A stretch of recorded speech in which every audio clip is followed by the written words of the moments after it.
Hey everyone, we're back for part 4 of this series, one part to go after this, and today I'm going to be looking at the blue-black archetype and the white-black archetype for Eternal Masters. I hope you guys are enjoying these videos, and again, thank you for taking the time out of your day to watch and leave a comment if you would, just because I like to get other people's takes on what Eternal Masters has in store for us and what I should and should not be drafting, especially with Eternal Masters being less than a week away. I'm very excited. But anyway, let's jump right into blue-black, which is deemed our Reanimator strategy for Eternal Masters. Now, Reanimator can kind of encompass a bunch of different colors because the general cards you would play go in a bunch of different decks. So, for instance, red-black was kind of a sacrifice deck. You can use a lot of the black reanimate spells in a red-black deck, so I don't think blue-black is the most tight strategy that we have here. It's not the most defined, but cards like Extract from Darkness definitely push the archetype towards blue-black instead of just mono-black or black-red or something like that. But anyway, I think Animate Dead is your key card. It is the most straightforward reanimate spell. It just grabs something from a graveyard, puts it on the battlefield, and it gets a -1/-0. It's got a lot of text, but that's essentially what it does. The World Gorger Hydra combo is in this format. If you feel like doing something really, really stupid, then draft World Gorger Hydra and Animate Dead together. If you don't know what that combo is, go look it up. It's essentially an infinite mana combo, but I don't really know how to abuse it in this format yet. Really excited that it's an option, though. Extract from Darkness, obviously, is the gold card here that's telling us to draft blue-black. So Extract from Darkness mills 2 cards from each player's library, and then you get to reanimate a creature from either library. It was printed in Conspiracy, and it's actually a fairly decent card. It's a little wonky if you're just trying to hit off the top, but if you know there's a creature in either graveyard that you want to reanimate, the mill 2 doesn't really matter. I will say that these are what I consider to be the key cards, Animate Dead and Extract from Darkness, and I may be wrong about this, correct me if I'm wrong, but I think they're the only 2 cards in this format that can animate something from your opponent's graveyard. Most of the other cards only grab things from your own graveyard. And then, of course, you're going to need ways to get creatures into the graveyard if you're planning on reanimating them. Merfolk Looter, ideal card to do this. Merfolk Looter, what can Merfolk Looter not do? Tell me one thing Merfolk Looter cannot do, because I'm pretty sure it does everything. I mean, look at it. It literally has text that says does everything. I don't know. How many times have I put Merfolk Looter on the key cards for an archetype? Like every time blue comes up, right?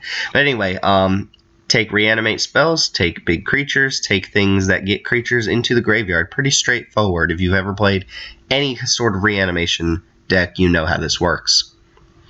What you're prioritizing, the first thing you need to really make a reanimate deck is a reanimate effect.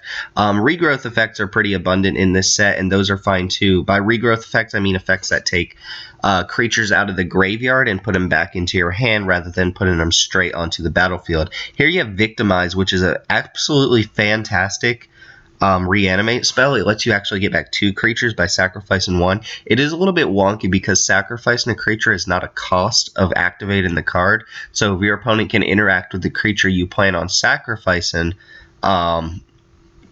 or interact with the creatures in the graveyard, they can actually mess up the way Victimize works. Gravedigger, another key example. There are a couple other cards. I think Urborg Rising is the name of the card. Lets you draw a card and then get 2 creatures back from your graveyard to your hand. Simple cards like that. If you're going to be constantly trying to get creatures to your graveyard, these cards can give you value off that by either returning them to your hand or putting them straight on the battlefield. Reanimates decks of any sort. If you've ever played Legacy Cube or any sort of cube that has a reanimate strategy, you know you need some sort of discard spell, and Self-Mill can also achieve the same effect, but a little less consistently. Milliken and Dream Twist are ways to mill yourself. I would advise against drafting Dream Twist just because it's a pretty do-nothing card most of the time. Milliken, though, mill a card, get mana in your mana pool, not bad. Discard is usually a little better for Reanimate because it lets you discard something specific instead of trying to hit something randomly off of Self-Mill. So cards like Mindless Automaton, Plague Witch, there are a bunch of other discard outlets in this format. Merfolk Looter, key card.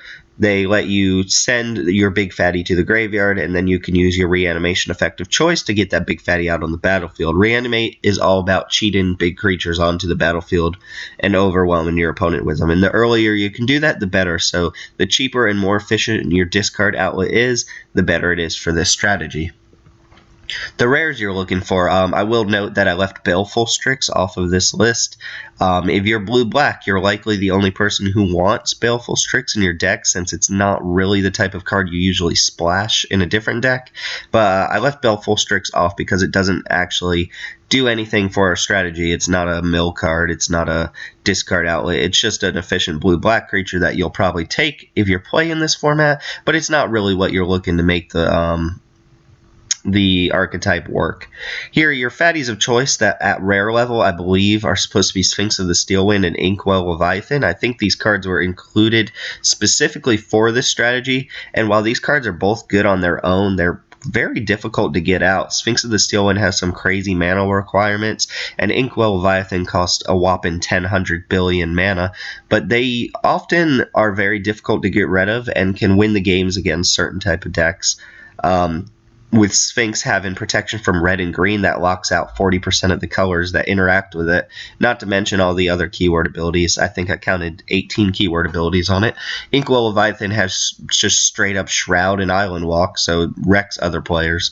I mean, what's your opponent going to do about an Inkwell Leviathan? They're going to have to cast, like, Toxic Deluge for 11? That seems fine.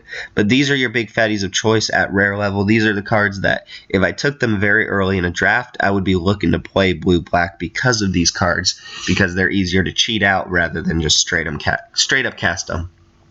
Entomb is a very nice card that you're probably never getting past simply because it's worth quite a bit of money for a rare. But this is the ideal card for reanimate strategies. If you can go turn 1 Entomb, send one of these fatties to the graveyard, and then reanimate it with something like Animate Dead on turn 2, you're probably winning that game. That's absolutely the nuts hand draw, but it is plausible if you open Entomb, and it's another card that if you open it very, very early, perhaps your first pick, then I would be looking to find one of these other fatties to go along with it. Icarid, for the same reason I mentioned, I believe, in red-black, I'm going to mention Icarid in blue-black simply because it's a card that has value from the graveyard. It can come back and, essentially lightning bolt your opponent on an empty field or force some weird blocks. It's a very persistent creature and maybe not the best, but it is very strong. It's usually the type of card you want in multiples, and it only really gets played in one deck as far as I know. That's Dredge, but it is a reanimation target that doesn't take a lot of extra work to set up, and it's just another way to get value off of discarding it or milling it off the top of your deck.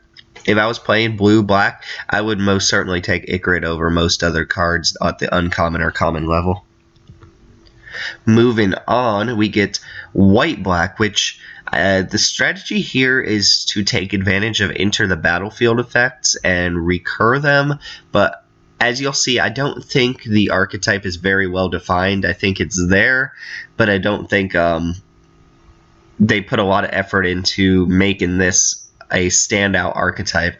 Now, the key card, and like the quote-unquote key card here, is Glimmerpoint Stag. This is your standard Blanka card until the end of Blanka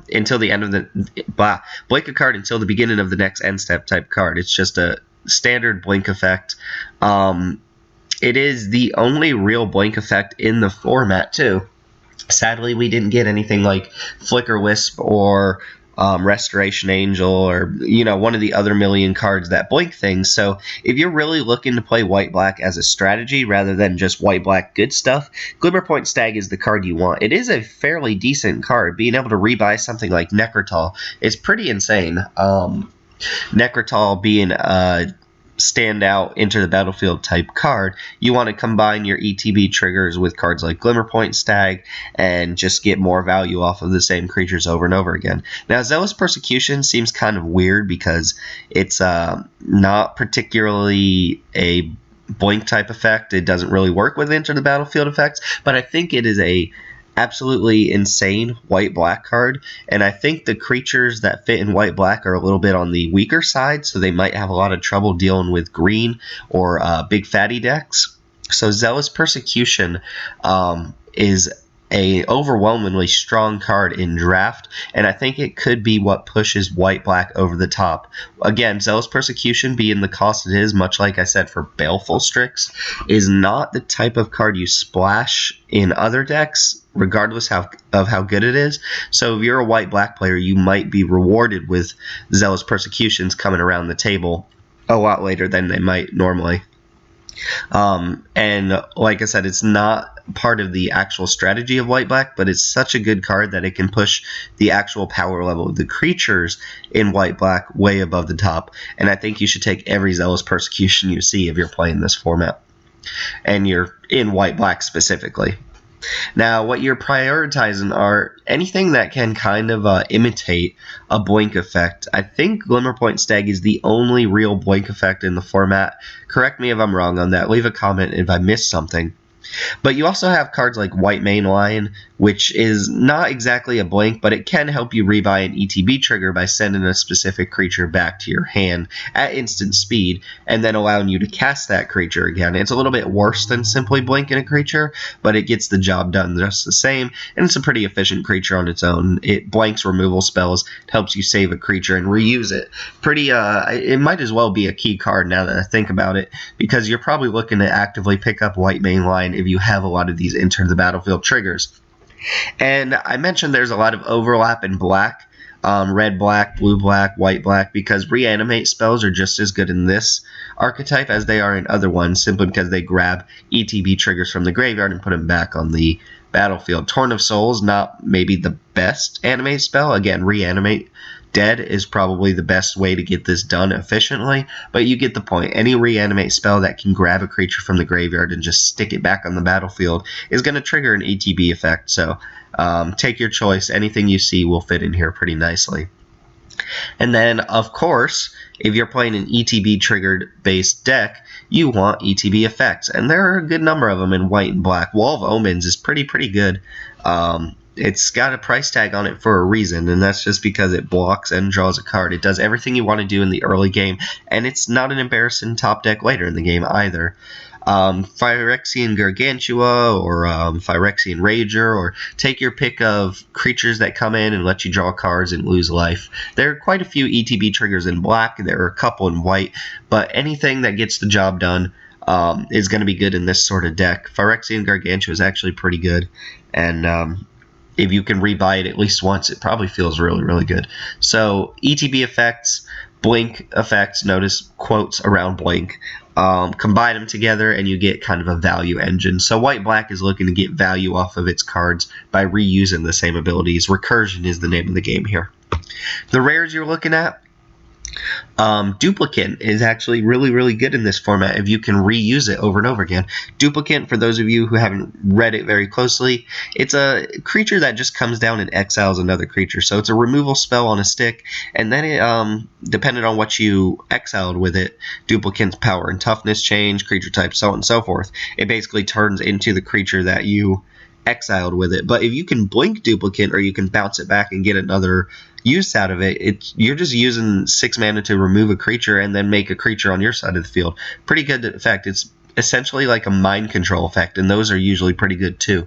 Get rid of an opponent's creature while getting a creature of your own, often of the same size, and if you ever blink it, you're probably really far ahead. Vindicate, again, very similar to Zealous Persecution. It doesn't further your strategy of rebuying into the battlefield triggers, but it is an absolutely incredible card, and if you're in white-black, you're definitely going to play it in your white-black deck. Vindicate is the type of card that people would splash in an off-color deck, perhaps something like black-red, unlike Zealous Persecution, so don't expect it to ever be past a Vindicate. I just don't see it happening.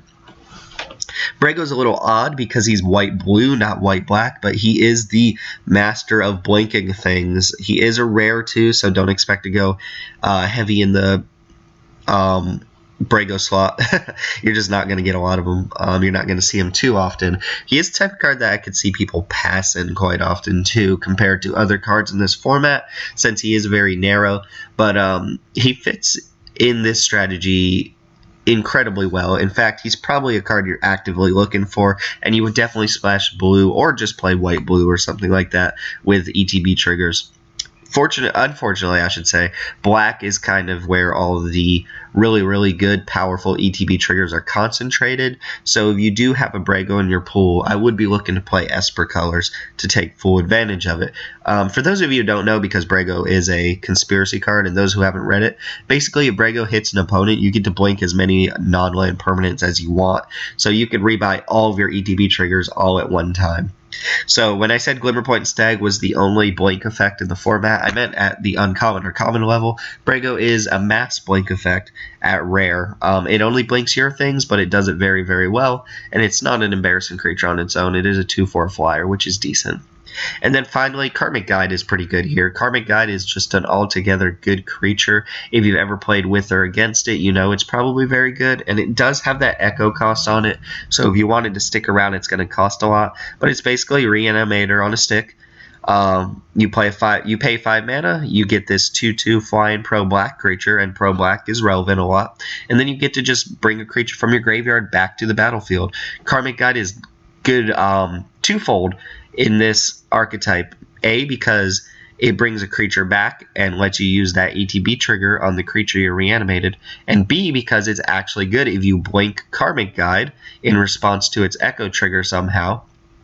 You can get another creature back, or you can avoid paying the echo cost altogether. Karmic Guide is probably a card that I would play in any white deck. It's not tied specifically to white-black, but it's such a good card in white-black that I would be actively looking to pick one up. I hope you guys got what I was trying to say there. These are less defined archetypes than some of the others. The next ones I'm going to be looking at, green, red, and white, blue, are pretty straightforward archetypes, and they're ones that have been pretty pushed for the format. They are the last two, so I hope you guys have enjoyed watching up to this point, and I hope you guys will tune in for the last video in this series, where we'll talk about Golgari and Azorius, which are pretty standard, pretty straightforward archetypes. But yeah, I'll save that for the next video. Again, thank you for liking, commenting, subscribing, watching. Question of the day: how good is Merfolk Looter? Is it the best card of all time? I can't think of any standard break-in, strictly better version of Merfolk Looter off the top of my head. Perhaps a Flip Walker or something like that. So, yeah. Anyway, I'll stop rambling. Thank you guys for watching. I'll see you next time. And remember, like, comment, and subscribe.